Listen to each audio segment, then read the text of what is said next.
When I think of music on Virginia State's campus, I think of WVST, the radio station here at campus. Well, WVST has been around almost 30 years as of 2017, and for all its existence, it is focused on jazz.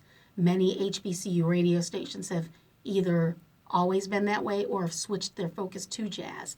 And it's mostly because of the nature of hip hop music today and what a lot of colleges and universities feel it represents to the community as far as, if that's what their school represents. Here at VSU, we never even took that into account because we were always jazz.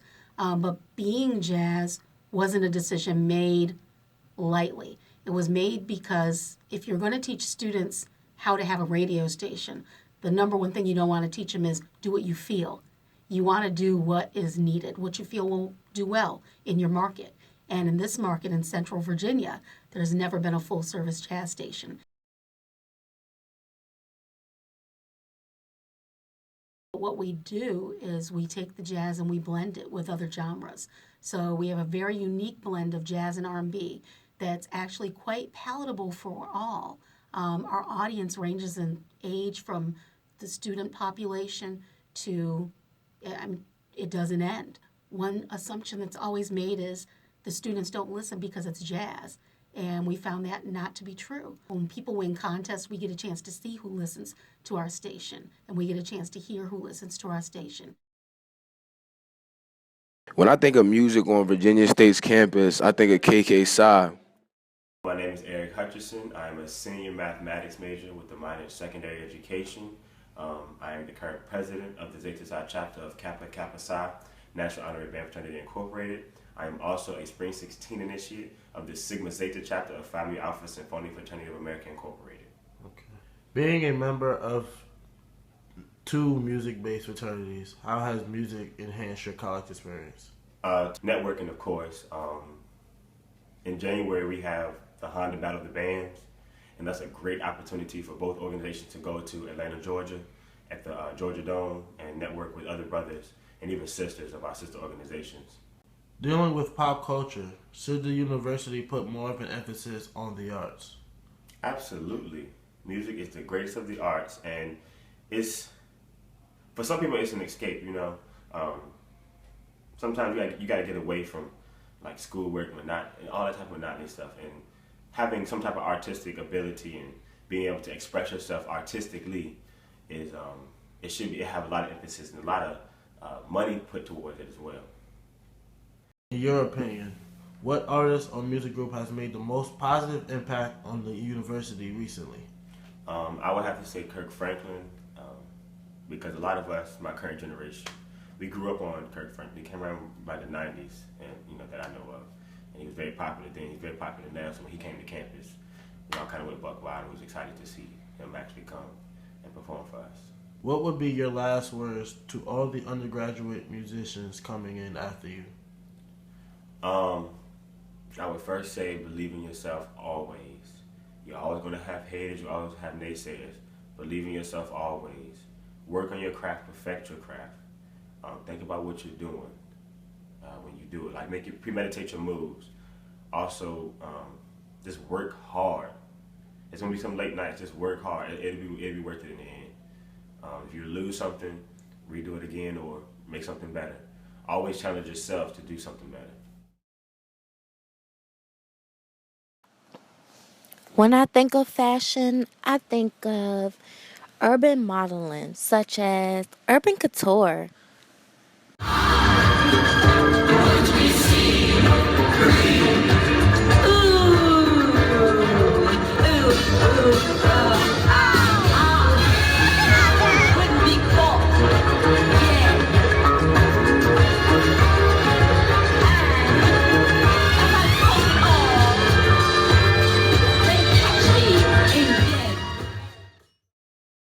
Five, 4, 3, 2, 1.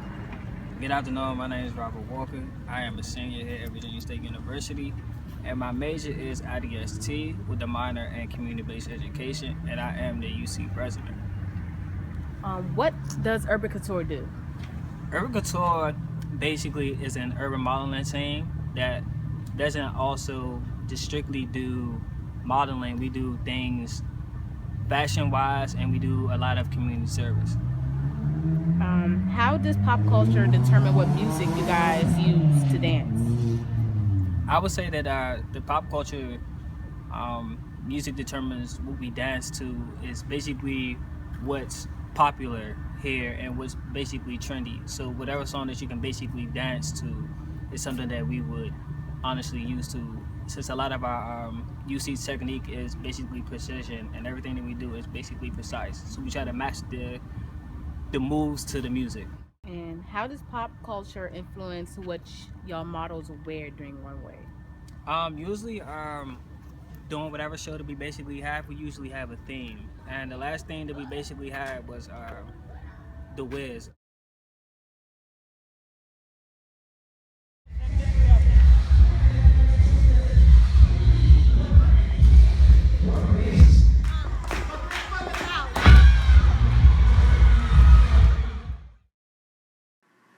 When I think of fashion and pop culture, I think of Complex by Devon Mills.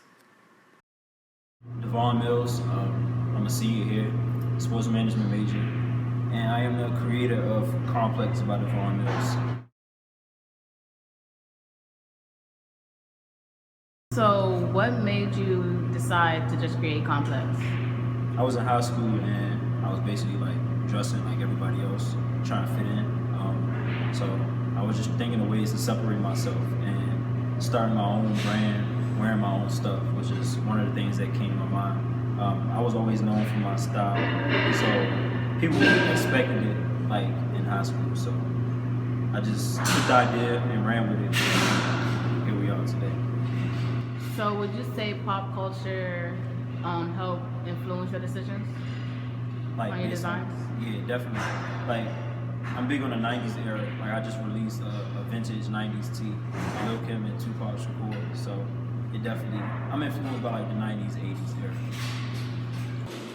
Have your supporters also helped you decide on what you should make?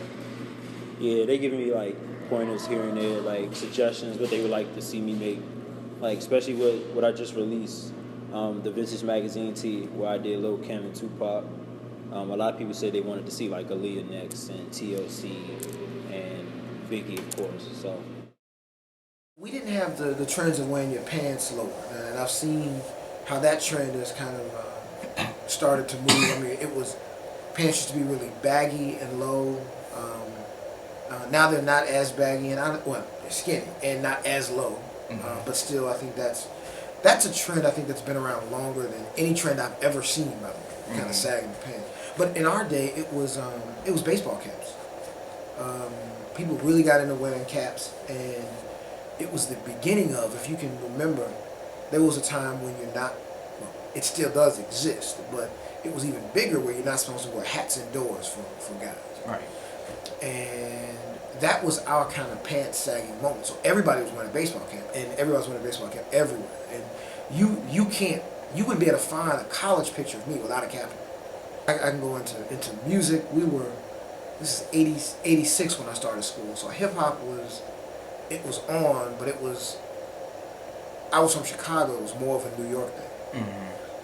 And so it was really starting to branch out from New York, and you started getting Eric B. and Rakim, KRS-One, Salt and Pepper, hitting audiences that just weren't New York. And so when I get to DC and you see that, that was live. I thought Eric B. and Rakim was, still right now, Rakim is just the man to me. So, Right. So that was huge. The vibe was fantastic. That's why I love our HBCUs, man. The vibe was incredible.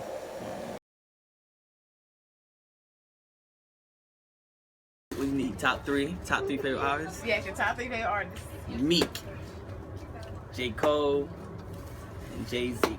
Janae Aiko, Jacquees, and Tank. Rihanna, Janae Aiko, and J. Cole. Because I just love their music, how the way they dress, like they're just so inspiring. Tupac, Eminem, and Kendrick Lamar. Kanye, gotta say Pharrell, and people sleep on him a lot, but he definitely changed the culture when he did, and that's A$AP Rocky. Jill Scott, Jasmine Sullivan, and Common. What top 3 artists do you always hear on campus? Shy, Glizzy, And that's it. Shy Glizzy. I hit Young Ma, 21 Savage, and Kodak Black. Famous Dex. Okay.